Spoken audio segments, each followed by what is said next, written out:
क्या आपको पता है कैसे बने मूषक भगवान गणेश जी की सवारी? क्या कभी आपने सोचा है कि इतने बड़े भगवान गणेश जी की सवारी एक चूहा क्यों है? सभी देवताओं के पास एक से बढ़कर एक सवारियां हैं, लेकिन सबसे पहले पूजे जाने वाले भगवान गणेश के पास छोटा सा मूषक ही क्यों? चलिए आपको बताते हैं आखिर श्री गणेश जी के पास ये सवारी कहां से आई और असल में ये मूषक है कौन। एक प्रचलित कथा के अनुसार एक क्रौंच नाम का गंधर्व था। एक बार भगवान इंद्र ने अपनी सभा में सभी मुनियों को बुलाया। इस सभा में क्रौंच को भी आमंत्रित किया गया। यहाँ गलती से क्रौंच का पैर एक मुनि के पैरों पर रखा गया। इस बात से क्रोधित होकर उस मुनि ने क्रौंच को चूहा बनने का श्राप दिया। क्रौंच ने मुनि से क्षमा मांगी, पर वो अपना श्राप वापिस नहीं ले पाए। लेकिन उन्होंने एक वरदान दिया कि आने वाले समय में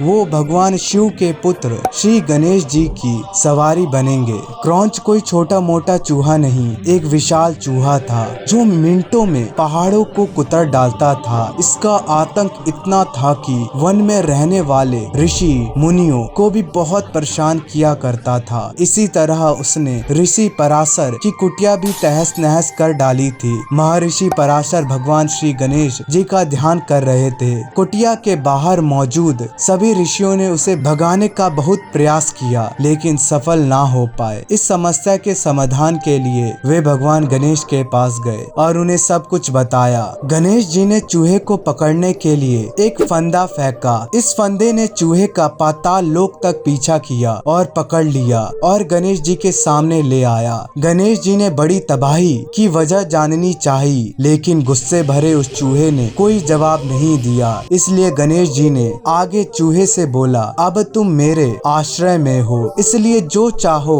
वो मांग लो, लेकिन महर्षि पराशर को परेशान ना करो। इस पर घमंडी चूहे ने कहा, मुझे आपसे कुछ नहीं चाहिए, अगर आप चाहें तो मुझसे कुछ मांग सकते हैं। इस घमंड को देखकर गणेश जी ने चूहे से कहा कि वो उसकी सवारी करना चाहते हैं। चूहे ने उनकी बात मानी और सवारी बनने को तैयार हो गया। लेकिन जैसे ही गणेश जी उस चूहे के ऊपर बैठे, वो उनके भारी भरकम वजन से दबने लगा। चूहे ने बहुत कोशिश की, लेकिन गणेश जी को लेकर एक कदम भी आगे ना बढ़ सका। चूहे का घमंड चूर चूर हो गया और उसने गणेश जी से बोला, गणपति बप्पा मुझे क्षमा कर दें, आपके वजन से मैं दबा जा रहा हूँ। इस क्षमा याचना को स्वीकार कर गणेश जी ने अपना भार कम किया। इस तरह ये मूषक गणेश जी का सवारी बना।